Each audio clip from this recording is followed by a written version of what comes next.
ye tu sesiano tete no tete ye shase ache I mean ye wo say yes small scale mining there and ye shase ache pa in fact so tete no a na so obi boka a wo pa bibi akohye ne ka no na wakọ akotu fam agudie kakra na nya adwuma tidie bia omoye adwuma ne ye kuayo ne ade wakotu ka ananso ohene bia ka kire nse ye hia so otumfo sei won ba bia no yitu ne fam agudie de ma ye de ye no ha ni nyina no na sa na ye no na nya ade a ye pepre ho sa enti sa mre no na ye legal na controls wo so anfo no na control na eja yakwa abrofo ye bedi yeso colonial period no na wo me de life skill I say wo me de bae no na wo me say Ghana ni we Ghana ni pa de aye ma kwa say tu from agudie aye wankasa wukutu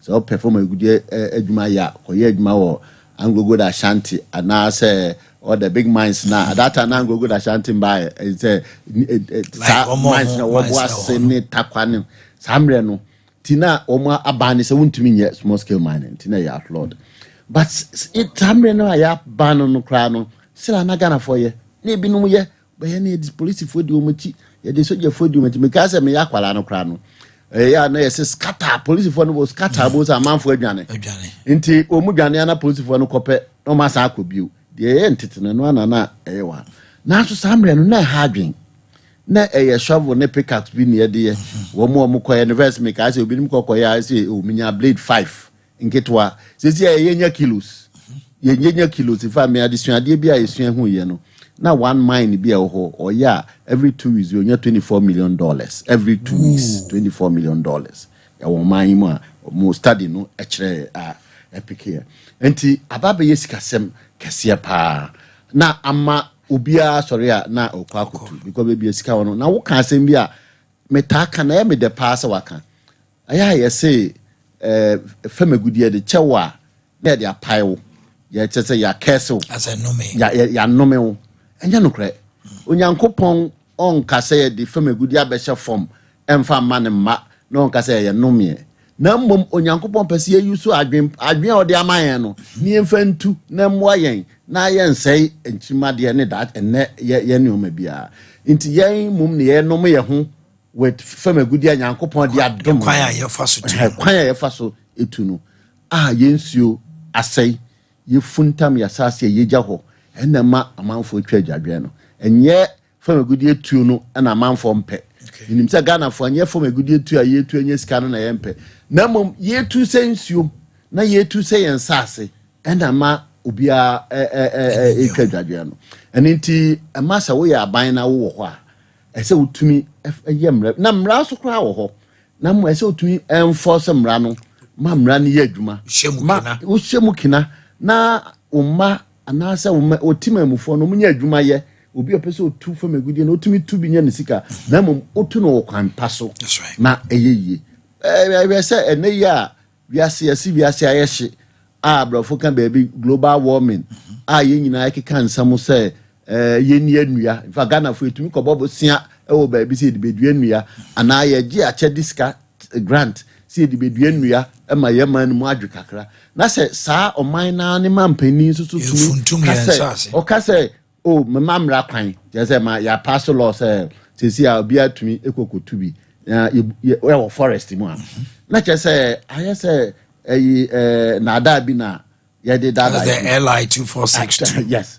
say to me tena ho adwene aka say no ye nhemra wa pese otu ewo ye reserved forest mu no utumi ko wo me kra ye proper forest ye kwaye na kakra bi endu 20% kakra bi nti say utumi ko hye homra say o enam famagudie nti no utumi ko tuma ne ye ya na kire say oman no wandwene ho ye na eno na ye man penny president Akufo-Addo what me idea ni me ya samra no entwa yie kura na mamemfa free de mampeni Mahama ene ne party so mo ba oman mu a ombe edip kan ensuo ho de wa yese ho de emra ne se mama obi ankotu famagudie wonsu so that one is banned outright ban into all me ban po be enforce okay enti so ba anhwe ni a me on kan kire me say me nka de na me gidi pa say so ninsa ka ba enwa na ne first follow Ghanaians announcement obeka e de afa nsuo no ho sinsuo no de mama obi ansi because na nsem hwe say wo hwe Facebook posting bia obo so obi gina nsuo no onu asase no onu nsuo no sa ma anwa na funtam na kese watumi asanction na wanya famagudie no ewom na sa de ye makwan wo nti nsuo no mu de o se say wo ye hwan wo ye wo so a oni de ma wo kwan ma unkonko ayi wo so na so hwa nsuo no se omampani mahama ba na o ka se for so sa de na ye ma nsuo no busum etida dada no kwan na me ka no tezi aye kohwisam no a aya yete no emfa ye nko ba bia enti nanin ba ye na mom obesan so de abefro nimde akenya mu ma aninate akọ anim te se de ebi atete de na what tie na nyame ache adom University of Mines and Technology so man abefro nsuade ehu bi a ye betumi de aboa me de atensuo nani enye hokwa na mampani se obehwe ho any technology o ba bia a be combine with yan yekromu de mana ye no because nsuo no ehu nya no pa etosumienu forest no am say Ghana 14th sukoko kire mampani Akufo-Addo ene MPP aban no ena mampani say the way Ghana for e be dem sremo mekaye ni manyawe mi wa chema ebinum anya omo de awie kura o nti namom me kwatwe asan me twemra na me yeye no me mistake man kan ye kura ena me de yeye but still ayenye se unim no parliament ye bomb pies on Benentam omanya President Mohamed Ruya the fellow Ghanaians nsam no ba kono no sa nyoma mienu de oduru a ontwentwen so kra na efei mamenka enko ne plan ba ko I say so my ye map of ye map ye mineral resources ye nim ye mineral resources do ho enti dade no wonnim a obeda na odi akodwa akoton ti obi ba na so obeje concession akoye adwuma pe na odi amano na akoye exploration na kono tuna enye ya no oja hoko no asako yanka kese ni po first obekwa akoye exploration na oba so minya sei no aba na no na adi hu dwa na aye nso sa wo waye wa map na wonim a oba na ka say ma de metwa quantity ho nti me de ye friend say de uto omukoto car na yedi hu bone uko asori dem na say ba for ya tender with me tender na we candidate now the concession e de amano man ni sika kakra na efesu so yenim de ekọ na me yeze utu esianu utu mra no akire esie ekwan a obefa so anyway unim say amanfo ho amunim ye already private sector for anyone minds mo betumi aye oni omo bedin sa wo so ene Ghana survey geological survey authority omo so amanfo binum wonim dia kese wom for instance ukọ Legon the earth science department omo nkofo mo ya geologists ne geodetic engineers na ukọ yen mines kolebu uni mines kolebu Ghana ya mines kolebu and say mines G enifa University of Mines and Technology one ye tuasi wo say omo de mines na agudie hu from agudie hu ensam na omo be ye omo so ho University of Development Studies UDS omo so sua from agudie hu nsam omo geological department ni ade ukọ University of Environment and Natural Resources nti sa esuapon wo hu betumi aka bom wo mne sa nkofo medical kan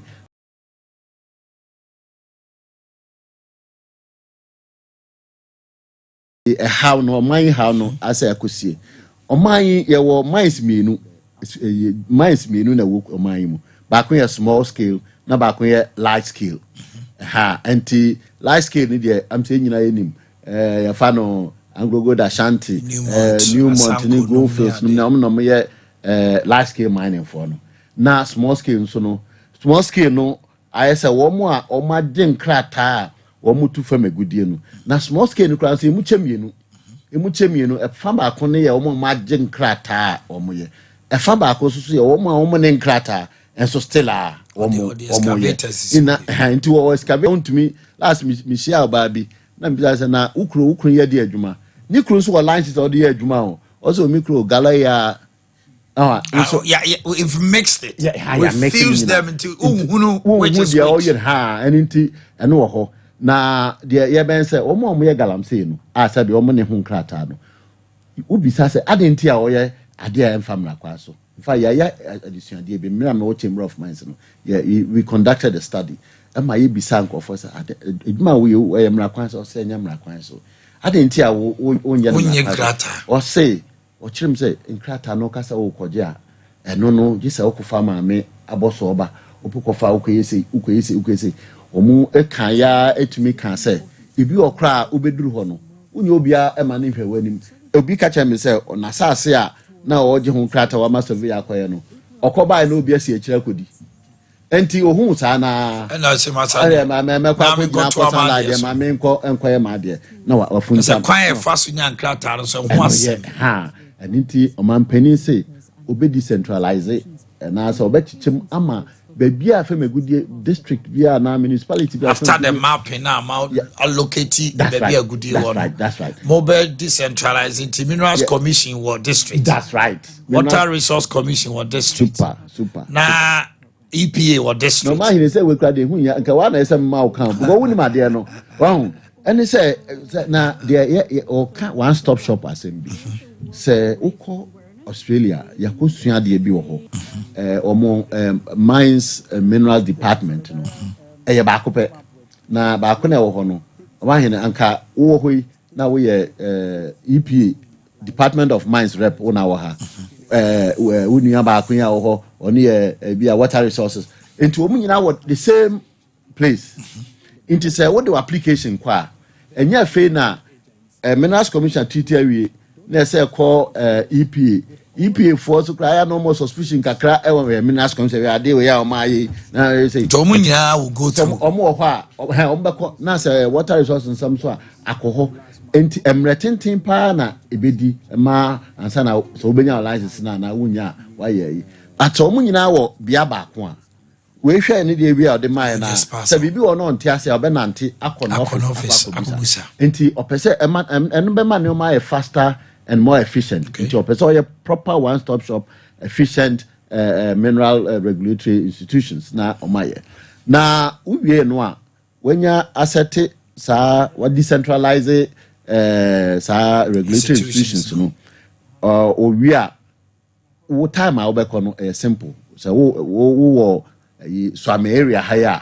Ibia na swame minerals commission for we do paper ba o mahwe bibia Osaka on krata no within Emirates awa inti nyade a ubesuro se ba kotutu no adwane awakọ na ohwe nso a se ebinum atutu bi pi ubisa o se adan matutu amna mo ankata so onim se obi ani ndi wonchi onim se minerals commission for entumi emba ho because one enye omo ne krata inti ubekọ minerals commission office no omo krata bia ne ho omo mpa omo krata no kra minerals commission entumi nkokọ omo ni ade nti ebema akoyese otuwi a na o de kana beto Ghana for so de omampani dada John Mahama ose oba ne say wa jin krata so betu Femegudi bia no oje sa krata na wo hyase na bia wa call first second market no bibisa no wa start itua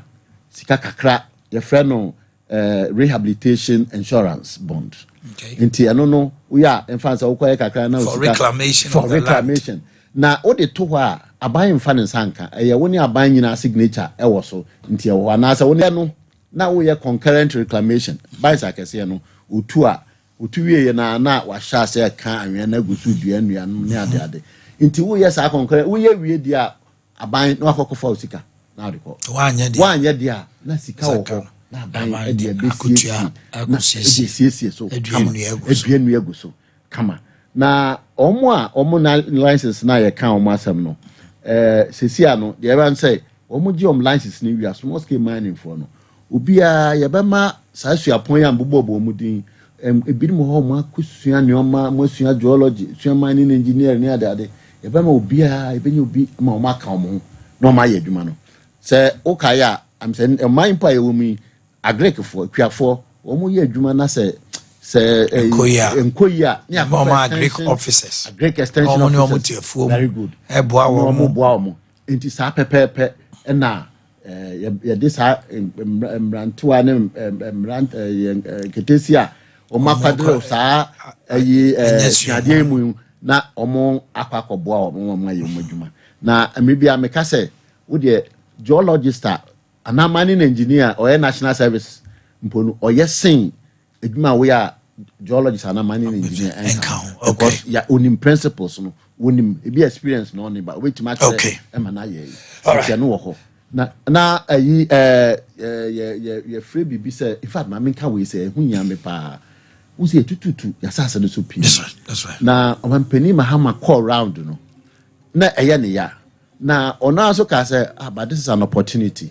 This is an opportunity to create jobs for me member ne mrantie mebru amo omanmu inti omampani mahama yese bebie tutu na ye fe ofre no legacy impact project legacy ane legacy omo majeja wayi hono yebisisi asase no kama ye be fa nipa mo ma ye ne private sector e be dinsa woso na ye tiesia asase no kama yesie ni eduedue nua ye de ye plantation papa to say be a cotton and say palm oil and say kube and say rubber ye betumi aye fefe ye de yen nkofo ya eye aduma ye beti omuka enti enu yade a eni so esi na ni so a da obepese obi abehu say asase na asase na achia na mbu ye eni musa say de san hye nso gu kwan mu a entumi ensan sibio na mamenka ba ku bi so a wode ba yesronko gold board ya tete say binim so be gold bank your friends gold bank asere but minerals bank if I almost bank small scale miners they will call bank akodi like enti oye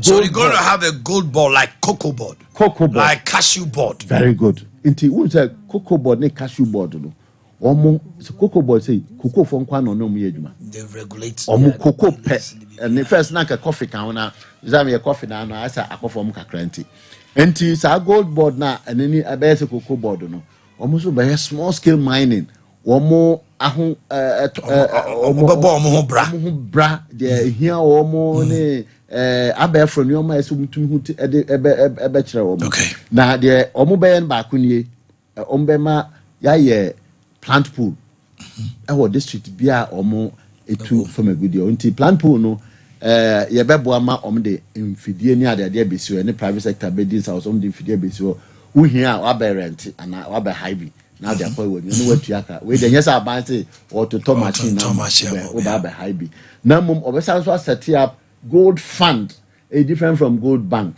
gold fund a simpler and non-complicated inti why fund na to wo hia sika kakra na o de ahye wadwuma mu kina waba yon krata na waso wasene na o de aye wadwuma wo wi a watua enye free uko banka but bia na we no mpa ho e ho no enye kese bia enye ba ti se obekọ banka na bank interest na matri ene ma bia tisa na waye we awie no the very revolutionary ade a ode ba mani je ho pa ene say medical ka say ye man ya ye womi ye were just small scale and large scale so ya na ye kan SME small and medium enterprise yes ye ni medium we mines ni mines so ko ho pa ubehu say baby nkofo bia omo ye adwuma no omo mines no aye small yes aye kesi asen small and so mako remfinfi it's also chain large entimu ye mfinfi di ntam enti obe create obe reclassify and also obe like we're going to have small medium and large scale. Very good. Okay. Now you the regulation special one small scale for medium scale for medium. Okay. Now unim say mining we small scale now we medium and yes say basbasa I say mining I say small just this what size na here I say dimu I say dimu me ma call last time me kan baby say ma chima we say afana baby p che say mako baby omu tu from a good yen ketwa ne bi ho me ko baby e fe Mongolia na Mongolians omutu from omu ye galamsey opa na omu ye galamsey from the ninjas na omu ayatwe omu afi galamsey mu a omu small scale no omu be kona we sini dan ketwa office ho omu safety office ho oba untare baby obe park no wa show atare ya adwuma nti upon na wo kwa etese wa point ma bank a wo kofie regular adwuma it's regularized you be a buno and yes akwa na say kra na galamsey ase sika ba mu nti first ben kasa no o ye galamsey odigala nti yes onye nipa say obu no bi da bi nti ye di bu obam na why you responsibly wa we no why you responsibly nti you very categorize na ya masa anuma na why would you say president ma also ope abẹ for nema pa enti sa control management na mri bia ide soja for ne police for kono ye hu se nyade a sustainable but enye sustainable medical kadada na ye this police for kono ada na entumi enjai galamsey entumi anya enti ye mfa abẹ for kwan bi so ayi betuma ya embe hia se police nimpo beba na all right. Dr. Tony Obeni Energy Train Commando pay, I think it's been elaborate. Now, but you need to deal with this issue. Yes. You have been accused of going to mining sites, shipping sentiments, MDC are buying back power, or more digala.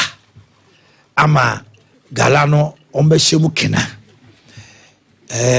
bimuti om say former CEO Minerals Commission eno no ye we yeso ne kwakubu an yakogina ka kire emabunu se wa mo ha mo ho kra o mampanjo mama ba ya mo emama digala mo nto aso asemi woni abodi ene yesi wona okoyeye enti obi o kra bia onim wate wadi hu yawo asem no potty ni say woko edi kan no krabia nim ma mi kan kase no krabia nim but ma min kase 2016 omampani Akufo-Addo okogina oboase kase me ba galamsey mema obia ye me hyemu kenama obia ye no me pa cho me na me ka kire nse wonka enye me mpona me din na ballot paper bia so me nkopre konwa bia ono no wotumi but utumi catch obia say obema obia kokoye galamsey na galamsey de NDC for say me ba page mama nyeme na me kan ya misremo etosumienu asemi ya omoka 2020 asem na monka no 2020 na atam kra no wo mo amene omkoye ni nipa na oka ho a ye mabehu so ye Omanhene owura kwakubu ahen ono de na oye am say communications director enkaifo nyina no minim so omo ya amanyofo omo nye amanyofo me so me call ye no na me kwa kusua de some catch us I am a drop papers me wo sha wi asimu contributions are me on small scale mining nti me call ye no wa he video na nka be de say better so video na omo di show ye no what send ya mama anya me can we have the ba emienu ba ku mi gina ho sei mambie mano mambie mese man ka hwe ani bi de kogina TV ba ku bi so ka sa muntie Dr. Obin de oka o say wo me kwa na mi say ya na maye wa mowa mam tipu mi tri ankasa atasema kwakubu ahen kan eya na enye na me mbu kwakubu ahen fo ewo wo kasa video okay it sounds so man penny na mpa oba and I was there as no me think I know me Sunday bakubi ma bakubi a o de ma me announce o de ma producer me de ma wo Mami hwe se bia na embai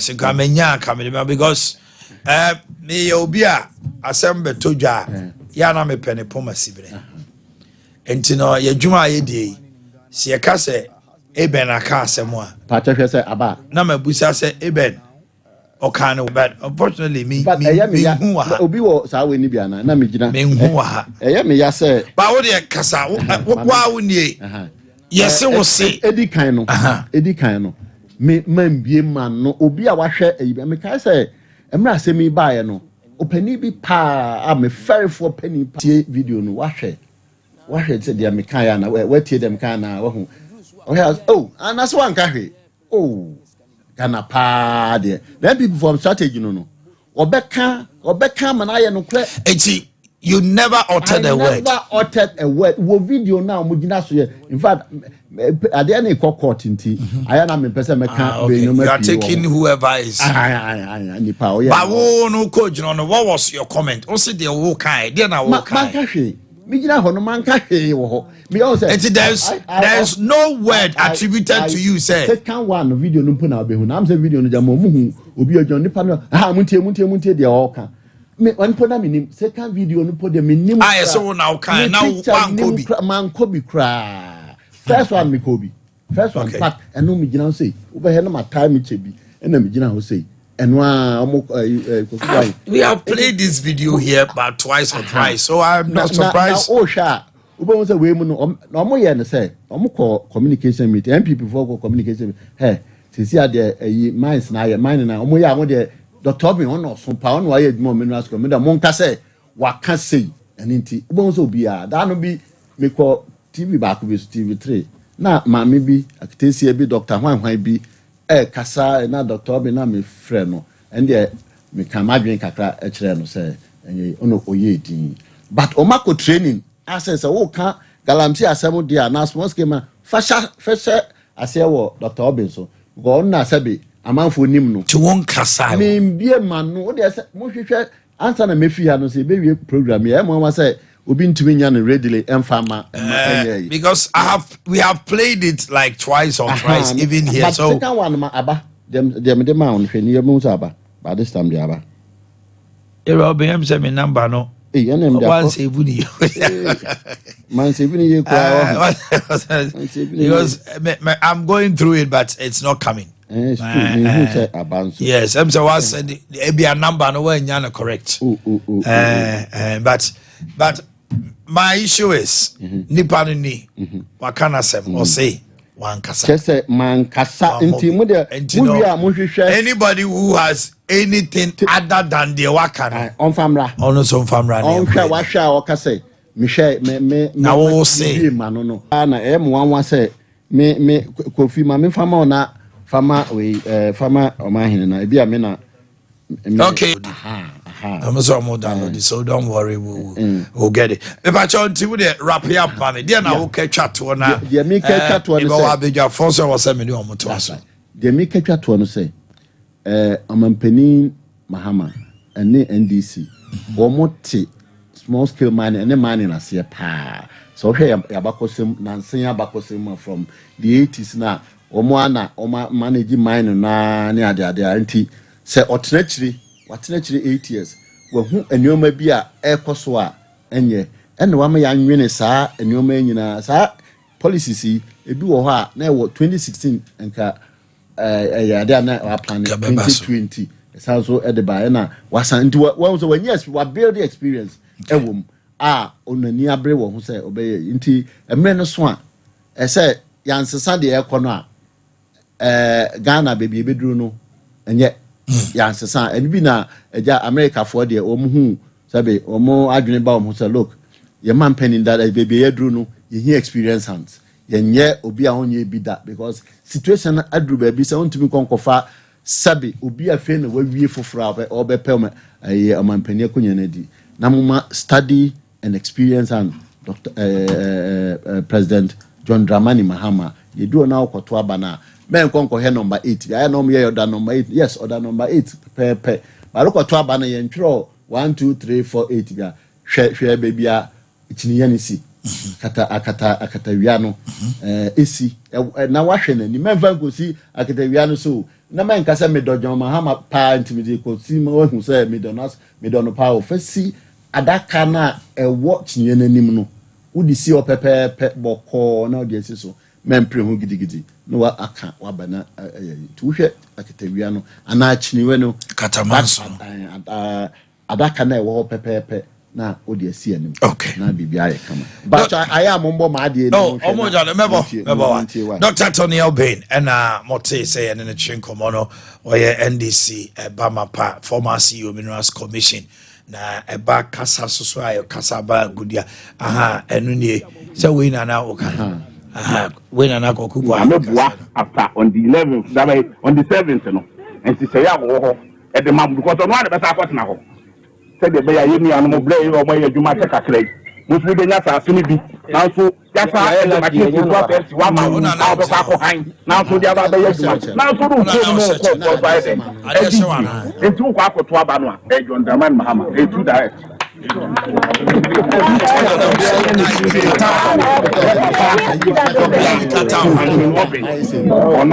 and I don't demand Mama Suman for making home. I want to make a fast no more bia. Since you are moving Wahano, or be who said the land in the city. Obeka, Namebua after on the 11th, that way on the 7th, no. And she say, at the mom because on one of us now. Said the Bay Yemi and Moblay or my Jumaka Craig. Which we did not have finished. Now, so just one man out of Ako now, so the other Bayajuma. Now, so do come no call for Friday. Eddie, and two Quaco to Abanoa, John Dramani Mahama, a two direct. Okay, take Academic, Cherry. Okadi. Aha. All right. One was a bar pet. Wow, Betty, no one say, papa, and walk us as a miana. A crew be second one, and so by Uncle Behu, and the enemy nim cry, meaning baby, all right. This is what we do. Journalism, we take the middle and we allow everybody to air his view. Doctor, thanks so much for your time. My name say another time I'll be back. Obesabe joining okay. That's it. Yeah, try to do so Ade Amamo. Mo mama ni dwa kakra bi na afei. Yemra. Besoma ensem no sane esi kono ano. Yewo out of grace roofing. Alu zinc roofing. Aluminium. Circular roofing nails ahodo. IBR nails no yewo long span. Your roofing plan and I say, I have to say, Upa say, what time boss will be now. You to your boss estimate why we will be babu. Your Kumase Sokobai, I want your client so you're not free complex anymore. We are seeing Ghana and out of grace roofing services. Omagia to say, bam, Upe Nadwa would win Braya say. Your number is 0598255187. 0598255187 and 0202445923. Apostolic visit Apostle Francis Amakwata Ebe Kumasio Thursday 14 November. Ewa Prempa Assembly Hall. Do me a new Obetrasia counseling. No num na Jumadian so Prophet Roland Kofi upon or any papa Eba. A powerful prayer, healing, and deliverance and testimonies.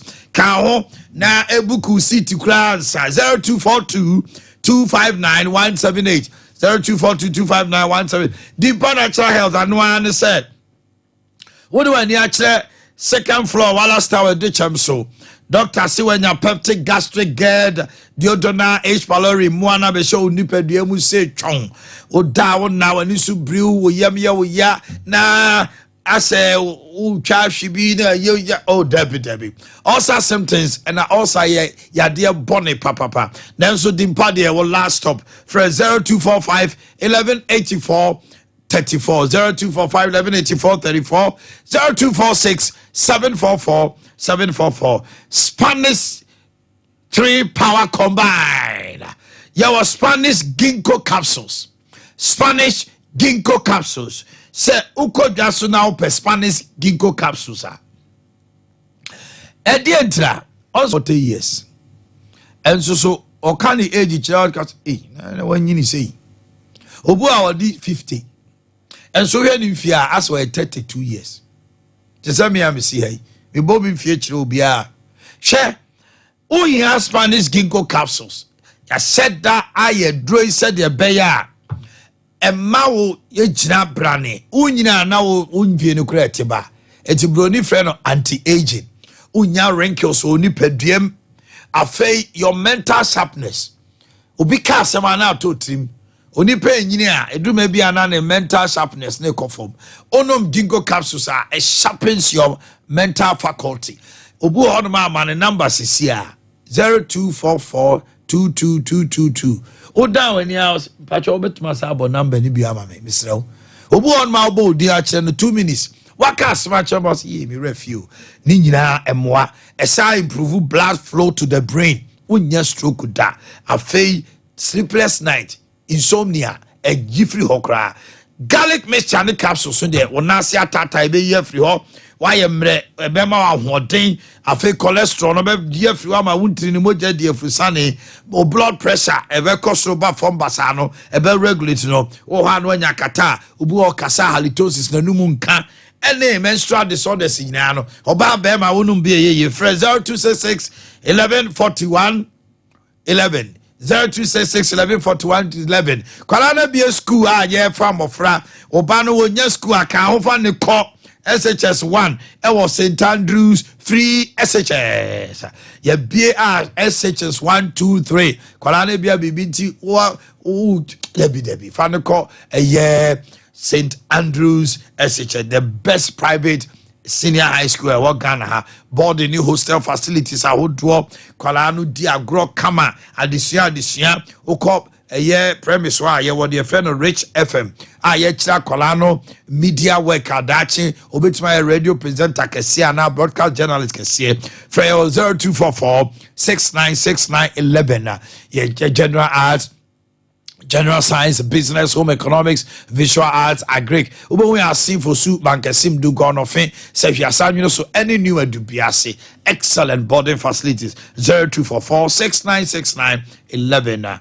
Now your short course be global ICM and ACM Phantom and him say they are doing a 4-week UK online short course. Just a human resource management, logistic and supply chain management, occupational health and safety, project management, security and risk management, business law, public administration, first aider.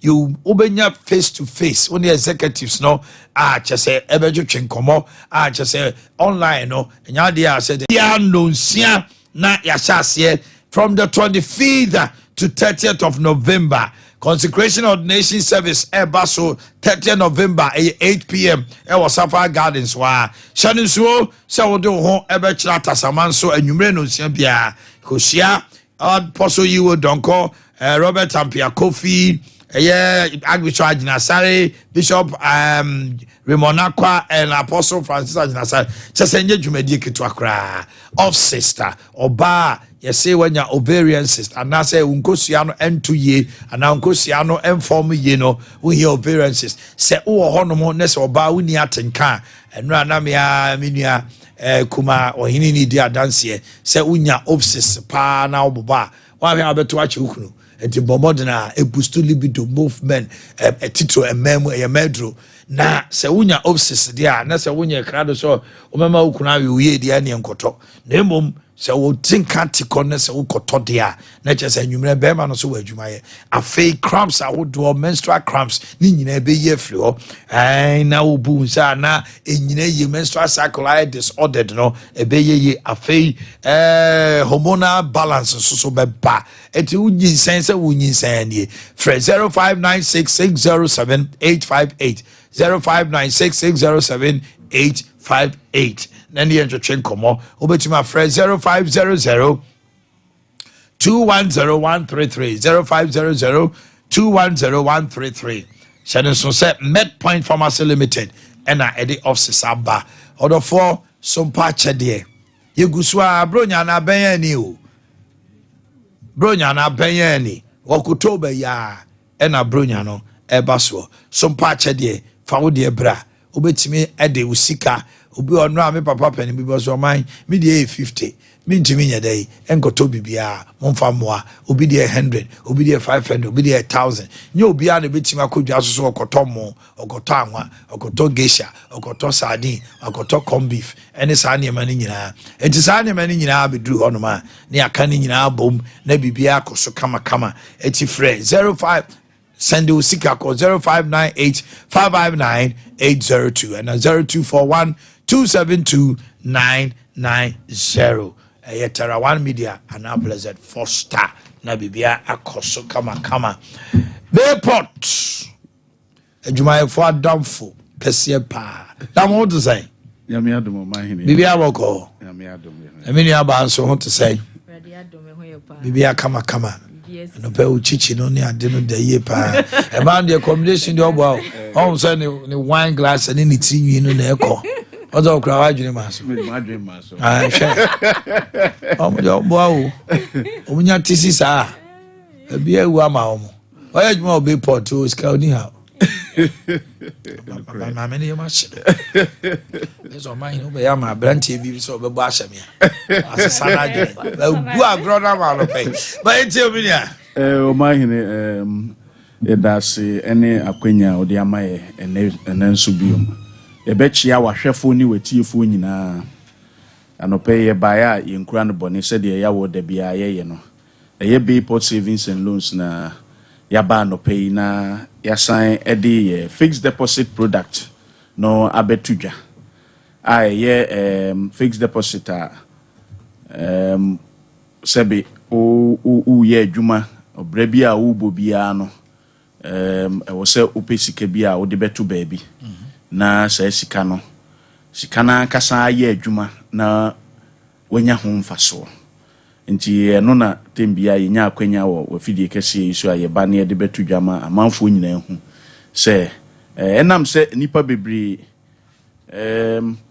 edi sika bi koto ba bia o munya challenges binti no ya na ama obi be ye investment na odwen ho se investment yi adwuma ko papa bi da so wo man mu metimi de misika akoto ho ma menya ho mfaso asembia emba eno na Bayport savings and loans yedi mu akotene ya ye adwuma ya 21 years near and still counting yen ye honom de odi sika no beto ho de wo se wo busa ne se adwuma ku de na omodi sika yiye emra ema ho kwan wo man mu eho ma asem adwuma ku no mo track record na ne sen oma ye adwuma no edi sen omo ho nsem ne sen eno ena wo se wo hu nti Bayport savings and loans there investment product ya ye ken ye wo ma ahodo bebre ye wo mu 91 days boso memiensa wo de sika beto ho no ma obenya ho mfaso wo de beto ho no 6 months boso mensia obenya ho mfaso wo de beto ho afenso a onya ho mfaso na me ka se adwuma ben ne de ye no Bayport oman yi mu ye ka financial institutions omo ama aban adwuma ye for loans Ghana financial institution bi ani hon ma wama aban adwuma ye for loans ye na ya identify financial market no ba bia ye feel say honum ye secure da do sika sha ho ma asem honum aye workers omo ji o market ya wa aban mu abosome so a controller by deductions di amaye honum na uye we investment na yen ye di sika no kohye yen nji we investment ne yen so akwa invest wo baabi ne atwen faso wo so di abro no nti yen ye die no haircut bi anim udi sika no beto ho na no so long as aban bi anu a obetimi aka se mentua adwumayefo ka de na che se usika no safe nti eno na ye de ye na ye Ghana ha baabi a na answer na beto aso no me the numbers ni betudwa because ya na amanfo pese o start free na enema yentimi ankyere mu wo ha no na o manya mu nkyerɛkyerɛ mu obetima afrɛ Edna ewo 0244 363 977 openso obetima afrɛ Dorcas 055 811 92 81 with my friend Kofinsu 0244 80 72 38 into your mind near yedi yesika no nie nti se wo when your experience bi ewo baby adu sika ko share ho ba asema ya twiwadi a enye Bayport nti na said ya de bia ye kan wo ha no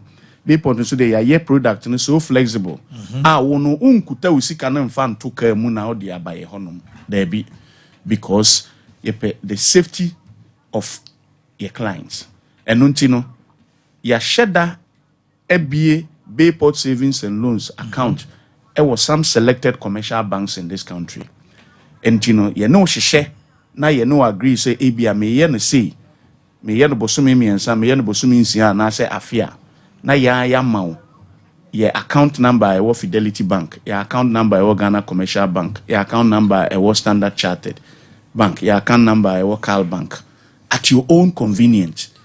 Se transfer na obeya tuma se skano na ode beko ho ede akwa tuma uwie anu atwa paying slip na ode asene either via mail or WhatsApp and answer no betimi dia by your office na ya create investment account na amount na ye wia ye no wa yen hyehyeye se ebia bosome miensa mfa so sei na obenya rate ni ye sei duration ni ye sei ena maturity date ye sei no okay ni ama obibi e frɛ no investment certificate okay and no na ya hyenso de a eda ho a umma eni wabusua nyina ne wankasa wonim se odi sika bi kodua ha ekodua ha no na mhyehyɛ ameni omu ye nie nti emra e mature ya pesa da no ano na o principal amount e sika botin na odi bae no ene mfaso a aba ho na abeto account mu ti date ne 20th anya afi ne ka se oh my 2 weeks nka ho na not at all na abeto account mu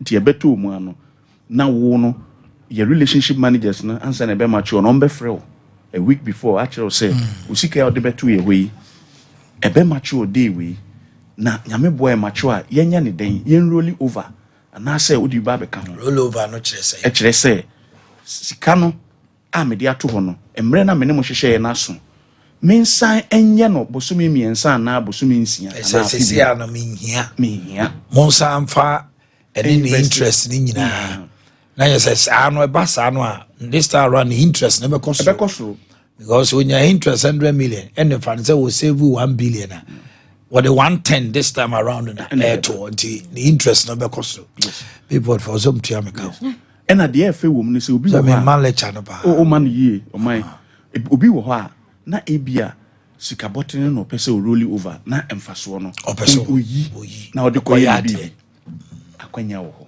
eno de wo sika wo na obekire obi nso wo ha ebia bosome miensa na ode to but edi be bosome mienu no problem bi aba ntino eno ye friend early termination go be kakra e de ayade ye flexible ye nkase duration nso nti wonya interest ye mfa ne say 1 year ebia me de 50,000 e buy in China ba me pesa me to aso de mi a me pesa bia me te 50,000 no so e ubetimi Atimasi. Yes. Maybe I'm the 50,000 ever too. Me see only a hoyi na abawi but bibi abe bom tie bia sika bottle 50 no kra me hia bi wom. Exactly. Metimi age no ma me no ma ye renegotiation. Exactly. Enti no wa osika se de osika ye a mfaso na baso e bia the 50 ni na bae se bibi ntie wo se uyi mfaso no any sika bottle na se me di bi ka ho. Ebi amfaso na me nya na fe no be hu se modu nti ebi this time around me roll over there name I'm adding or topping up and your friend roll over top up it's allowed not just say new investment you know increment akonanim okay all right Mido, mama fa so fa bi so so mama na mo pagya mo na yeah mama fa ka transfer so yeah ni ji say mo say me ne bon last yeah ni ji say mo ni say your USSD code your link your account number no wo phone no so USSD yeah dollar no USSD it's a mobile app mobile banking wa unya access to account na wa unya access to account na where ho nti de ya niji wom ni say mature kra na say interest ne be ka ho a wa wutimi pick from o phone no e transfer e call either third party account and now momo account hold on. Yes app no e mam kwa ma me ametimi yi misika me pacho ani abra me nko o ma bank kra etimi to my account very good okay nti wa wotiwe wa betimi afa phone na wayi na wo dey atumi nti wo yi wi a de beka no utimi decide say oh e bia 50,000 na buy and me yi interest no any 20,000 e free maka 30 nti mon peke na mon sanya na e bia 3 months 6 months na 1 year nka oh that's beautiful nti wa e mature wa betimi kra ayi scan wo phone so me kwa wo mba office asa ye wa renegotiations of course because no to said you okay cashless system. You don't carry money into Bayport Center Biano. Okay. Into the app. Obi akogina kwa no so ajo sika. Yeah, app no *729#. It gives you *729#. It gives you the opportunity say sikano train a transfer to other third party bank or your own Momo or third party Momo. And it say be a me or Omanhene investment where ho na ebia amacho sikana babetum investment benya ba. Yes, na sikana ababetum. And na o say o transfer sikano echo third party account bi or any other bank. You don't need to come to us. Me point for some between scanner me ambassador. Sasa you bet ya. Mon can check headquarters. Na mon ambassador, na mon mama cash na. They will have go ha mama kra. No mo hen to mo hu. So mo wa be port member. It's your man number ni to jara me ya kwa. Alazi ji ma betrase. 0244 363 977. With my friend 055 811 92 81. With my son friend 0244 807 238. I mean, come on. Udini they say. Doctors. I want to abo Udino. Call Doctors on 0244. And wow. Oyiri name Edna onso se yenchia Edna me gene so omra na me hananim okay azase jiba now what to say international Ebenezer Edu NDC member ono so coming sasisi adweko azase na Dr. Babami aso launch the credit system score, credit score system my brother say okay yemche MPP. Yeah. December 7th, Ghana for Kotoaba. Monsi say any denti, and I was say, I said we mebu sada. Denti was say Ghana for to Obama NPP. Na yan to Obama party bia. Denti, and I was so moto. Definitely credit system today, and then I buy by time I'm also the different credit score. Yeah. And then all lunch. Yeah, and all lunch. Okay. Yeah. NDC for so gukrom ha Friday o ma panjo ma meba a obedi be na o twese okrom ha ye bebu se ho asem ba me ma eben akwaba eben Omanhene now point to say me ado me ho ye na so ya me ado bia boko isha ache senior bia edi me am boss bia edi Trump aba ho so once Trump is in, obviously Sankofa Joma Ameba. Oh, so it's just like Dr. Tony Obega's out here. Trump Abenti. We need an experience and where Ghana is now currently. So Americans also realize that they need an experience and where America is, they only need Trump to come and fix the mess. And Ghana needs Joma Ama. Okay. Babinti Obinia. Yamshe DNT and I was a Ghana mine. Mabunu penifo bia okuta card or twaba. Wonko say Montuabama, Dr. Mahmoud Baumia, and not any other person. You. Yeah, o ma Mincha busanfo nyina na afi. Dr. Mahmoud Baumia nra na de first one koguye. Onra call aguna na ya ba mamponti na bi wi o menhia enough. And that's the kind of call credit score up. On my Obia OTM fan of phone, no name just a small size. Google Ascend smartphone financing launched by Credit More. Ascend smartphone financing. You go Google. Yes. Okay. Ascend ASCEND. Ascend smartphone financing launched by Credit More. Ascend ACC ASC AS yes. Ascend Ascend ASCEND Ascend smartphone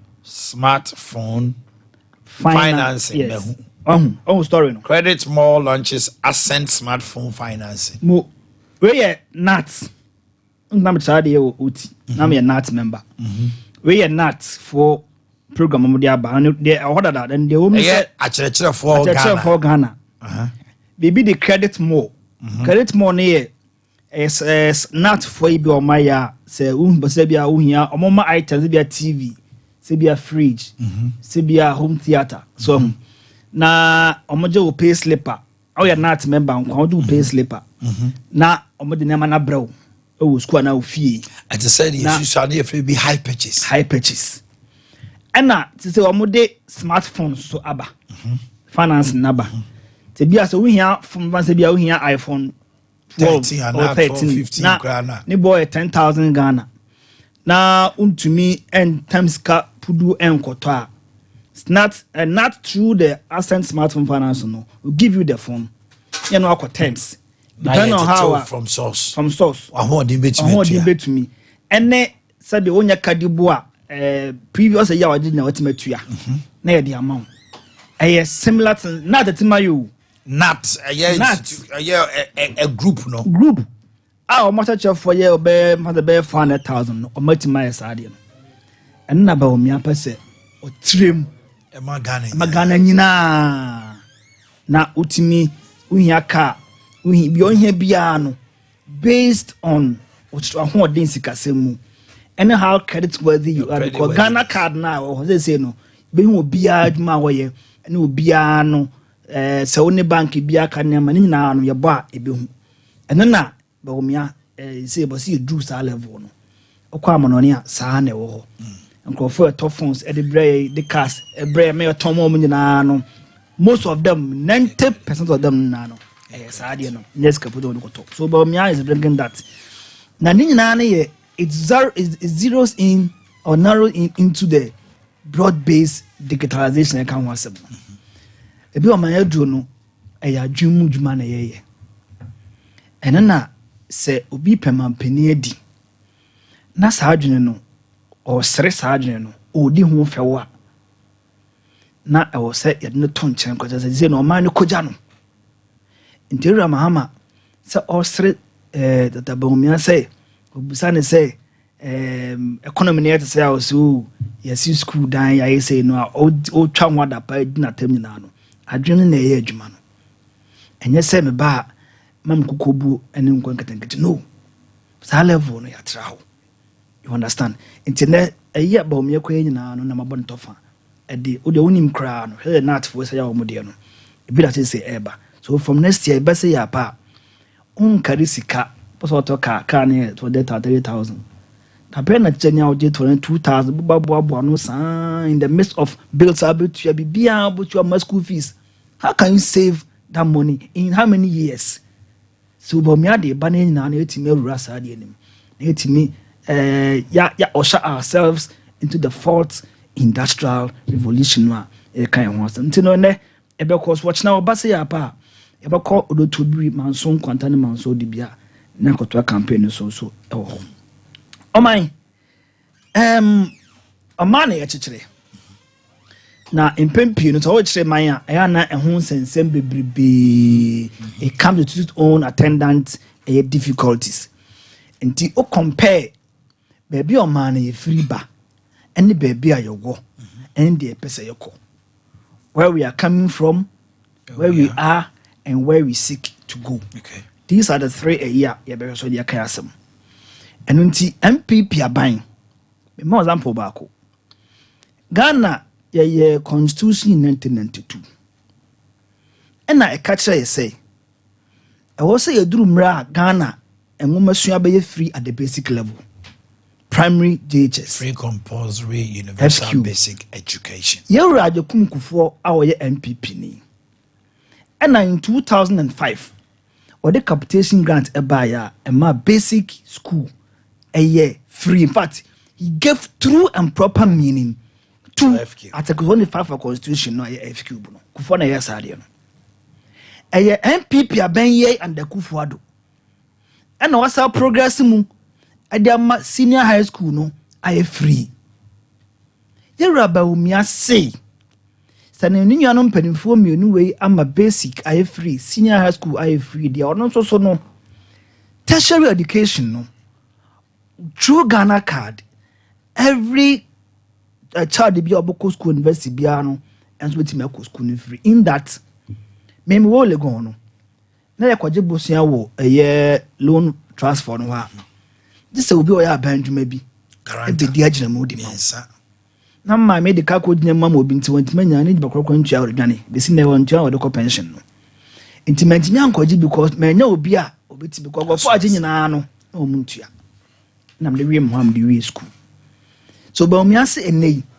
through Ghana card no uko university na bia bako bia tertiary bia no ko ba bia adu loan e wo school wo e student loan trust fund ya aban photo na about ho no fa Ghana card no ko wo de ko se ya pa your boy background new bibia unya guarantor bia o your Ghana card will serve as your guarantor we say ya pa enam say details nya wo ho ntino your house number your next of kin your bibia fun bibia ivia your most cano every academic year how much you pay bibia bodan na no e bidi ho asem dem you have enough money indeed ya chere say ya ba ban mu sika e dia ma education for by way of loan no and more than in numbers na them more than what NDC gave in the entire 8 years and I think say very relevant and very significant say mabuna ya quarter share no sa do ye besum na ye tim ye rem eno na ewura mahama mo enso be kan bia mo hu say nkoda na o mako school free o senior school no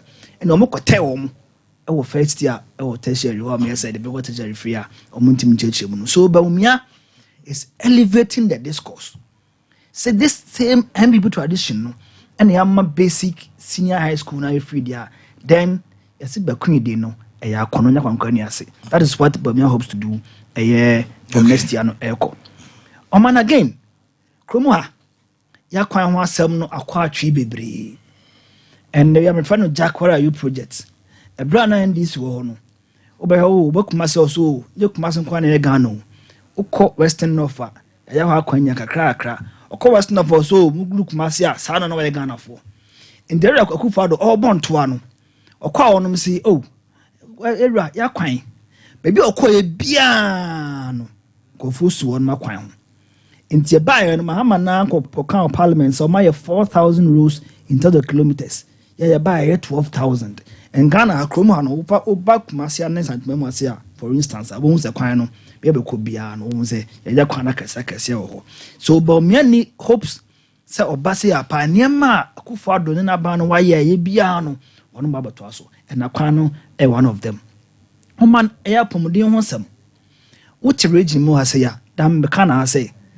eya dia na no NDC ni binya akwanhia wo eye drobon so e communicator o NDC na omukwa campaign wo adwura ena omoba obinya akwanhia wo eye drobon so onu mtum sase senya kumawu hospital na maba mo ye no a kenen kamawu onu mtum na hemfo o de kyerɛ me na senate owu awie enti apomode ho sam yemfa nyamonyosem enti akufo ado bae no wankase apomuden ho sam no anamonto bi akoso wo baabi a memfa nya dwuma ene otu ho anam bi e betu e bia no ayenwie bia no waye wasan so sa bia se from the scratch we are e bin see that in the latter 10 years of Ghana's democracy I have so apomuden ho sam top notch anu ye Michigan Kamala Harris on your campaign she made reference to Ghana's drone delivery system say the biggest terms of her delivery. Now your chairman be word robon so chama lasa o waka no e no look mas no ko na wo duro ni ho bia and this ni waka this ni be last year drone na film panya koma na wo duro e dobon so oti ase enti woto na sade we na e cost now say you fa do mahama ba na say bi o bo say o choma no kwetri and Baumia is there to continue and empower about and all these things are Baumia's ideas. Again, on that drip about an drip there by your class. Last year, Mampaniti committee near friend critical roads committee. Now, sa committee no Mampani said a quite be critical mamma Habiano, Yanti and Incheni. After their first meeting, Baumia was the chairman, no call a Kufado was an I think say road biano a one say being cricket to moi a one and in free ban so a critical. And young put in much effort and commitment, resources. In your machines are a bit in the ama crime be more trouble, especially in rural communities. Hence the dripper, ya thereby a nay Ghana for young for so was one. It is Baumia's idea. on said that, nti eba ya kwan eba ya pomuden eba sebio ye ngoma sua ho nsam nya ade a ade a Ghana for nyina no adwene wo say ye betimi abodjuma no kama now economy ho asam a and this for they are trying to confuse economy and digitization of ade ano you see baby a no man wo ansa na ye befa na economy a na intimi supporting enkoda school and ebitua by way of say feeding grant kwa na ba intimi ntua at the time obeka ya Krapun school for the deaf omu feeding grant mahama ntua ama school no kra e basa okosire mu a omutimi makwan asane ya wase ya makwan be na feeding grant na enko chalk se besia na omutimi na ho adwuma obi me a victim of 3 months pay policy o me cha de 18 months oti TV so me twanto obi abehu Mama paid me 3 months, and it destabilized me financially because my mom says, "Canaba, I'm the Kohana near the day." But time my mentions I'm in penny side because I'm say or semi independent. 3 months no to me. When you now say Ghana 14, the economy wasn't supporting say Binyan Kania. There's so moon fear nine. Economy ni man kodano ano more school to fear. In fact, one etiku. Ye ni mabuna wi university enya adwuma ya tiku economy ni ma mama ha mantimi afa na SS 4 years obedi mampani sa economy kro ya nya kwan enu nti sa economy no sa ho ya ba na all these things it ma right the wrongs na ya got to hit by bonus force majeure because obi na onim say ebina ya de bia ebe ha Ghana for adwene wiase nyina adwene and that was when Mahama goes to Abuja was COVID no how wiase nyina nkanka ne Africa oba Ghana ha there was abana san because onim sabi nyina ya ostriches a eni butu form nti we see ya no a all the major nyina no aba say projection 5% in the economy will grow better than what we came to meet in 2016 nti Ghana for John Mahama ane mabawo megina ho a esum ne han na ntokwa no efunu wa na atokeka obi anu ni ya agima no be se odi watem bia no na oni asem bia aka na anya saa anko mampani a wadi mampani pen anko da hwa wosusua ade na ubie wano nipa ho ne ne praba na ka se wo agimfo a enya ade a sabio nkoda na ehwa no mu se pani sabi oy so desperate as a mampani a wudi ya no a woni classmate because Kufoko 8 years, Rollins ko 8 years, Akufo-Addo ko 8 years, Atamos nyase wu ya ono so we papa na Mahama ko be ko 8 years, Mahama nkwa na ko 4 years. Nti otna se Ghana ba ko semu no, woni classmate intendo say obi edi mampani mfe nwotwe. Enu anie nti busa ndis ni bia no a mo ba de na mo be ya ma eye sidina akoso na da ya o so we ba ni Ghana fo be sha. Oni Ghana fo ko sha we na ko disa nkomo no. Nti adwene no sabi ayembre.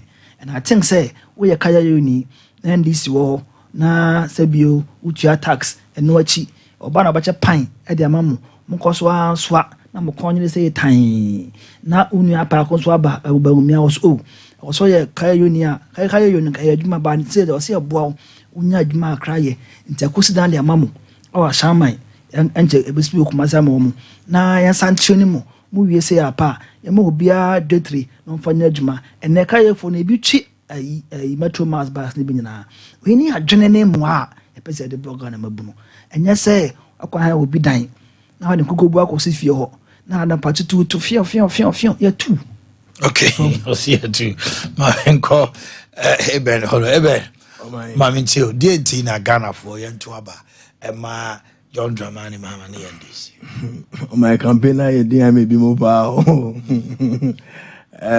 meda wasibium I mean na me fa kwanya we so nchia ye regional chairman anakwesi isanse maba na region na me nua Abbas Nurudin ene omomo ye adwuma o Asante Regional Youth Wing ni na me a part of the National Youth Working Committee nti ukase on a youth level na yene yenua opariado nenam opariado wa ha obeba yam yadma Monday okay omai yechini Ghana hina o nti minu kase amehwe ni minim ni din de asasi jima He touched on maybe your call Nameko. He first of all he touched on education.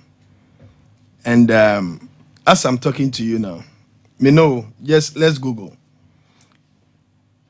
As it stands now, we have almost about 54,000 plus schools under trees. 54,000 plus in 8 years. According to a report by CCD and then Star Ghana, almost say since I buy way by only 17 schools under trees and no more year free. And then you come and sit here and say, man peninko for your friend is saying Nanado. I mean, am I your same? But on my sometimes let's talk on fact and data. In our constitution, per Article 25, as he said, it is enshrined in it that free compulsory basic education. I call Prempeh Basic School, you know it. From there to Prempeh College. Yako Basic School, Saitone free and any free. That time na je for now. Na je I understand you, but na a free and as any free. Because it was na je for it was no na me je na wansa na je for. Eba. Inti a gradual. You understand? And a babedru baby. And contompo sem na mo de betu egu ye ni say MPP there motomaya yeba. And I'm telling you 54,000 assistants now. Machini Ghana for ne baby schools under trees. Or your teacher ni me they say or your teacher ni. And then you come and sit here and tell us say yeah who built the various expansions in the various secondary schools. Aban biaba obeye bibi kakra. You understand? When you wanted to do free SHS, you catch him say free SHS na yadepa. No NDC person has said say free SHS enye. And then kontompo say ma omu twa ne sisi say John Mahama say oba obetwa free SHS no. And then me ya enye no kore. And John Mahama have emphasized over and over that free SHS has come to stay. Nemum implementation sisi ano na problem wo ho. Omanhene and a placement obi wo me krase ye fra odi school in Anta West. Yetimi to no course Ablugu secondary school. And those are the things that John Mahama say ye ba be say. So Omanhene ewo Bantama. Na okasa ne banko Prempeh College. What the 2 day school bet me ako anameboa. Obi come Mampong secondary school or to Mampong enclave. Now the year woman placement in Mampong bet me ako anameboa. But is this what is going on? Parents have to go and pay for hostels. Me no me no inani anameboa. And that is the thing that we said we are coming to do. Again, we've seen that the funding for the free SHS is not consistent. Obiani. Me candidate I want Hunter was a friend Kuku Abisu. Every month be I see a Adriana Coma secondary schools. Why? Because Adriana me wo Prempeh College na ye Adriana and a part in area and you remember me ye nutritious no. And yes sanity everybody knows. So what do we have to do? Expand infrastructure just like we were doing with the e-blocks. Make sure that there is a consistent or your friends a source of funding a year regular. Catch some way edumama your friend is saying students no ombenya sika de aye eduane. Those days when they were cooking yet headmasters na ehwe sanyo mani na Omanhene ne short eduane o Prempeh College make o Prempeh College ya short eduane da. It's say every blessed day there is food, abundant food for us. Nobody and then met na Sompa so aka say sa propaganda na modernam ena your mama ba obetwa free SHS mu no enya no kro ne enya no kro chena your mama ba be ye free SHS ye. And in our your friend is saying NDC manifesto we've outlined what we are going to do with the free SHS, and that include that consultative because education the way education echo Ghana is yebeketri. The your mama say yebabe stakeholders engagement. Everybody is involved. Then we realign and restructure our education sector to make sure say obi fi school, obi ko Prempeh College, obi ko Fiakobi, obi ko Savulugu Secondary School, obi ko Tamale Secondary School. The quality of education is the same. Okay. And that is what we are coming to do. He said something on health. Am I remember? But before me call health, no, we all went to university, and it is good. Yankupon Oshira equally.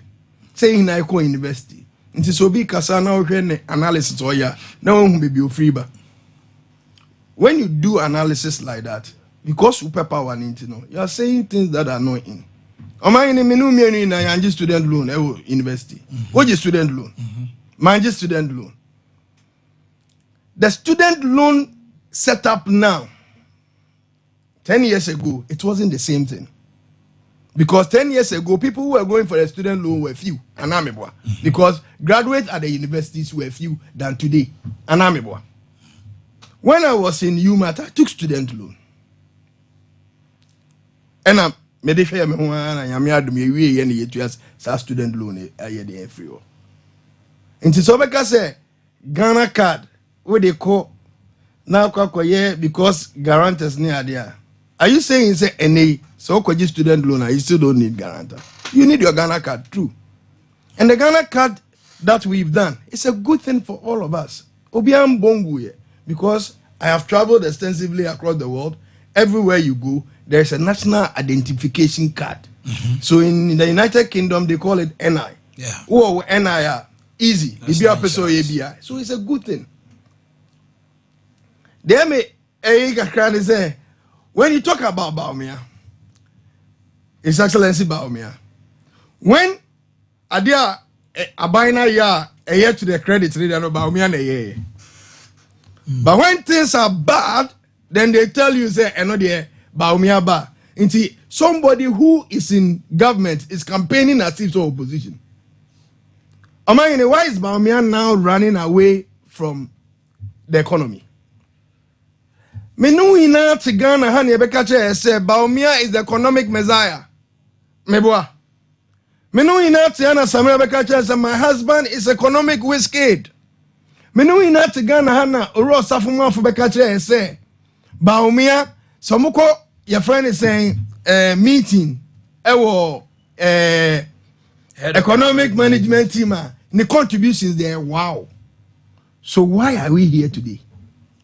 This election is about bread and butter issues. So don't let Baumia run away from the bread and butter issues to now self-imposed digitalization or digitalized professor. So why should I vote for? So I'm coming. I'll come there. Yeah, I'll come there. Baumia, in the capacity of the vice president, should make sure say certain things are done. Me say ene Omanhene say Baumia e-levy to her or e-levy the free e-levy no. I say or train so be president and son we ye from. So ye free why ene ye beto abama. Ene Baumia because he's part of the government. Why do you have to vote for me? Simple. America has already showed us the way. The economy for America is bad now. COVID now can it's the same ad hoc issues. And a Democrats no yeah. Sisi anyoman kuyi Emma America for. And Americans have realized that. Baby a Trump Ade Akye na ye ni free ono. You did say at this time, the Trump by boy. In the same way, who say, when John Mahama was leaving power, our city one city, $1 to a city. Our city was 3.4, 3.2, 3 point something. Today. Am I in Google the exchange rate? It's 17.2 cities.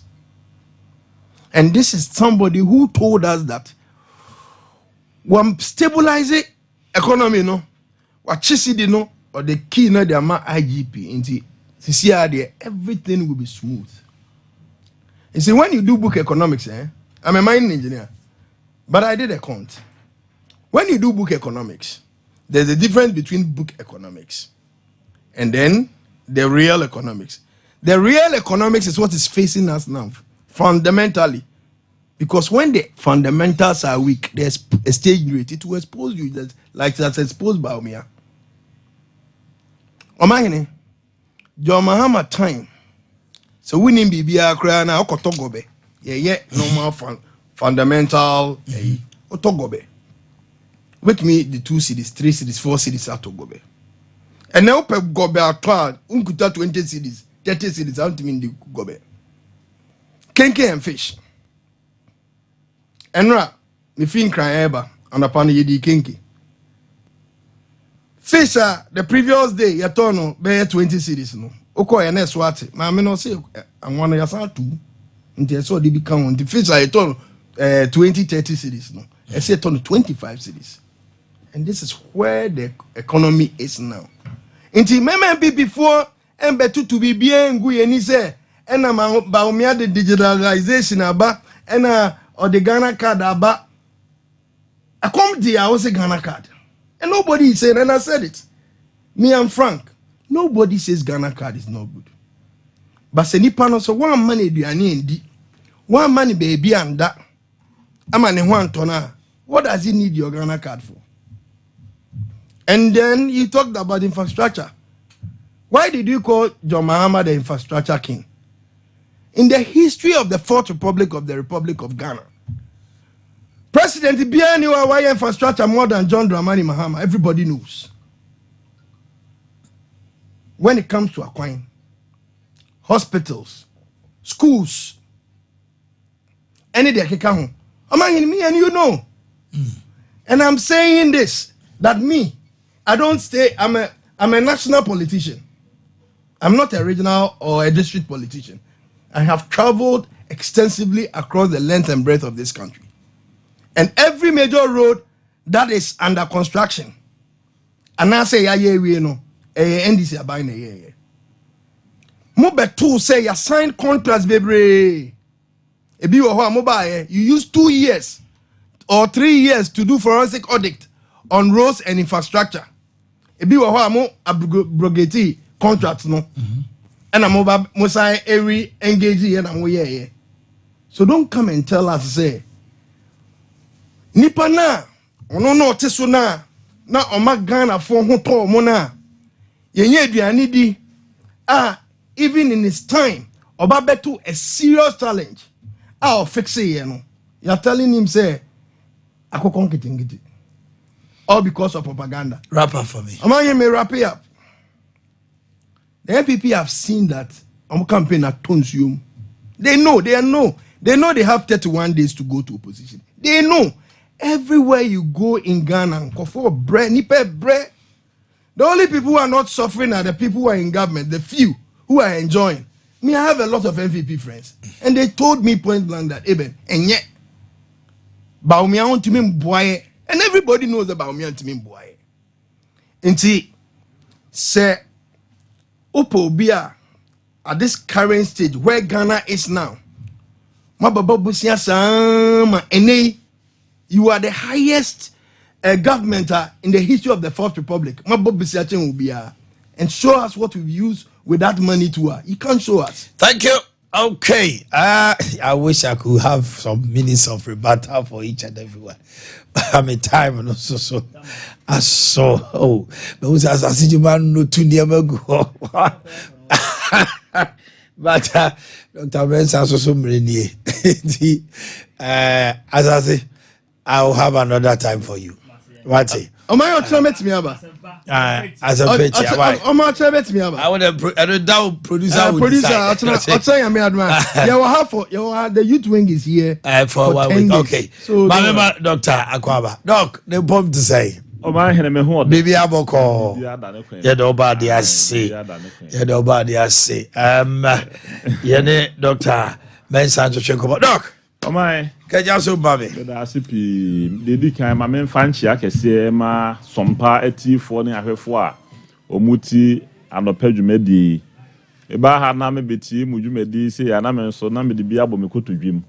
na metia na ye koyenim bebi asisi ye dure de ye kan apomuden ho asem Dr. Mensa Heba clinic no sisi ade metimi aka ho asem kakra ye se apomuden ya yalesem de nyame ada Roma ohwiri edikai se oman se nyame ye wadom na unya bibi su tumi a wo ya wo ye na kokodurum se de wo betimi unsuro hwe se o ya de bi na se wutimi yo entokwa kora se bo ni obi ku ntokwa na wutimi na ya wota etwene so manson because brebia o na bebia se na pese o de ntokwa ko hofro no and no ye fe na hwere ubuli no yes adako to ne bema na ho na be no pam ohufo na ato ne bema nyame adaroma sesi ade ayalesem de so obi da so tifie na osu bobna kasa yale de ahwe no na bekumi anasa nipa me hu de opese o kire nyame ewo ayalesa tumi a ode ama Dr. Mensa Heba clinic fo ayedi edwuma bebrebe enukura mu nie nyame se de meka da na wo ma obi ade no wo ye ni yi a wo sa de bi ka ho ma no enu ntisi ade se obi eye adwuma enye yi na setrem no wo bredodo o face challenges and difficulties pi wo na brabom sika to ne nsam ana hye now ye mfa ni nyina nhye amanyofo muntie ni yo da bia me ba na me ka se wo man ga na kora hia so odwale saseduro na ye no kwase mpefe na no na Donald Trump okogina ho se ye mompa ye ma no na oginyame di hwe obi a onyi nyame nie e na onye bibiduro ni ebibiduro nyame de manipa se ahaban yale ba ye so a eno ne emfanse ho nyale entu kan Isaiah 47:12 mo se ebibiduro for quotation enya no nko a Genesis 1:28 eno so oka ena they say Revelation ngoma no so 22:21 no woka ho asem eno ma bebre nyame aheda spread de amanipa nyame bo nipa no ono nyame no hu se ebeduru blebi ne ebenya wo hawo yale ebetimi abenipa so nti wo se yale ba mo so asa yale we no jesa moden habai na ebetimi atiti ena bibia so awode de kan no ma ne yeye mese wo bobra na wabra bo no enye yi a dwale sasaduro tie we nya de wo se wo bre ho a na fe koye se ase da bi ma bra bo de ebe ye ni kwasi Mensa asem ni bibam de na yehu se koba se obobra na brabo no ye denden ma wa misi dwale saseduro saduro no na wudwale a wudwale ne nenson enenson na obedwale no wa be hu se wo no ma ayesesa enye bibia se tumi a na di wachi no afe wate ne ho wa ma wo kwan sa afe bo obra eno ne ma na ye nikasem eno nti mo amoye bibia enye yei munwale saseduro Dr. Mensa obi wuntimi medwale bia wo bolega kora de bebrel ne ya kire na kwan se de obeye no pepepa won so betimi enye wayalesa ana obetimi ade wo ho afiri se atumi ne nsem ena afa bi obi anyame ache oba ye fronde wa oba o afi akola onyini ye no na bra gbasesa kora wo num nu bone wanom wa ma akato ne bro no wahye se nu bone num we se no ehu pa o ma hene edisa wo ba na se wo ba na ese ya Dr. Mensa betimi aboa wo ama kwara no wafa ne ntoma pa efra wo bra o ntimi no mu boni bio na wade ne ho enu nti ye woduro a wo de be fra duane ama kwara na die ye kire wo na kwan na se wo yo no sa pepepa wade ne ho ano no enti mesrew bo modna hwe Dr. Mensa chiri kwa ye de number ne tudwa na wafa na wafre na ya kire wo kwan abefa so abede ho e na afi wo mo a enum kankan ana enum nka e wo mo so se obi anu mo bon a yale fon maka ho asem se halitosis em pene enya yale fon egu ni pani mu ase enoma bebrebe se obi kora pe wasem na wo ma wadwuma na wonu mo bon enka wonu mo awotimi gi adwuma ne firi won sem obetete no obekasa egu no so wanhwe ya oba no fi abesere de cap anoma no enti on fa adwuma ne ma yale fon enti mesra me waduro ho a obeyusu no 14 days wonu maduro na enu kankan yale ese betuo se be me mu hunu bi ewu da na ko enti ye delivery nso ebi ana wo kwan awa de ye kan nyina se bi yale fufuro bi kura awo so na wa ankasa wakoye lab akotwa scan ehunu se de wo mesuni se otimi ma ye proof no a ye betimi de ho adura brel ne ya kire ne kwan pepepe obenuma duro na ho beto. That's right. Enti ya number edidi dwuma no na me de beto dwa. Ba bia wo bia entem so twere Dr. Mensa Herbal Clinic for number. Na ye moa wo yale bia se obi abrehazia jana na ye moja pam. Obi nso awale ache awo ma be ma bi nso ho no ma na nkwamo ano kora aseye kora ontimi ne oba enwoba. Sa no ma we no de asam keto bi o Dr. Mensa so e. Enti ya de number no to dwa. Entempa fre number no na ye moa wo we asempa wo ye tie. That's right. Number the edit kan ye WhatsApp no 0244 92 12 69 0244 92 12 69 and it was 027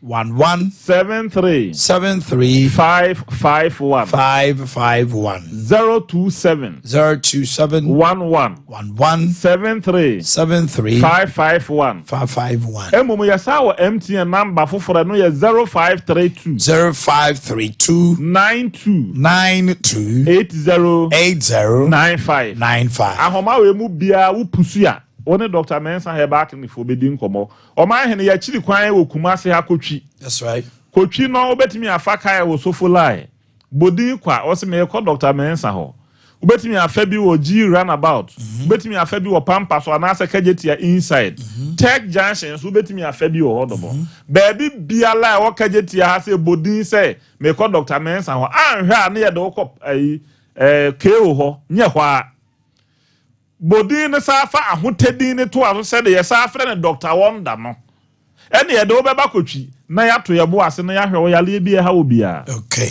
Okba enkra pumpuni mantam nso a ye wo Medina Zongo Junction ye wura Canada Japan na bro san kese a e wo Medina no wo man FM abro san na se e ho no na ye wo a ye di edwuma baby a wura Canada Japan obia no pemde nchia kese ma no. Okay. Fat wo mo wo tema Kasua Kofodua ene Accra Central baby bia won krampata mu die wo de wani kire Medina se wo pesa seduru adwale wo benya bi se wo pe heritage eduru wo benya bi se wo beje nsemo wo benya bi chese bi bibia la fa yale ho bia nso no obom na oba Medina ho no mo a wo ye betimi aboa wa ma won so afa nso ma pefra o man se de Dr. Mensa me de ne ye den hwe yale no se sa anka o man ye de ne ye den ibu no a anka o man Ghana aye yie tiawa asempe tia mawie na me pa adasene na men kan ho Dr. Mensa na moten nka no enuanom video ma woda ne yemfa ntudwa na empeje mu na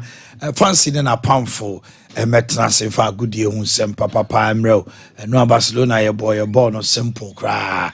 Happy birthday to Nana Kwame Bediakon Gosom Rantie hene ene eye wa woda Nana Kwame Bediakon Gosom Rantie hene. Happiest birthday to Jaden Ado Bafo of New World International School. Your father is Thomas. Sorry. Blessed birthday to my son, Kelvin Boakye of Bantama Church of Christ School. From your dad, Obama of Ghana National Fire Service. Kwejo Obin Fortuo of Martyrs of Uganda, JHS, from Ujam Boama. Mark Opoku very much Sipoku. Today it's your birthday. And then Honorable Kojo Bonsu, former mayor of Kumasi. Honorable Kojo Bonsu, former mayor Kumasi. Today is your birthday. Happy birthday. Melody Osei Buadu, HR officer and Ponsenfa Pharmaceuticals Limited. Melody Osei Buadu. You are an HR officer and Ponsenfa Pharmaceuticals Limited from Akosia Somwa, Japan of Sompa to you.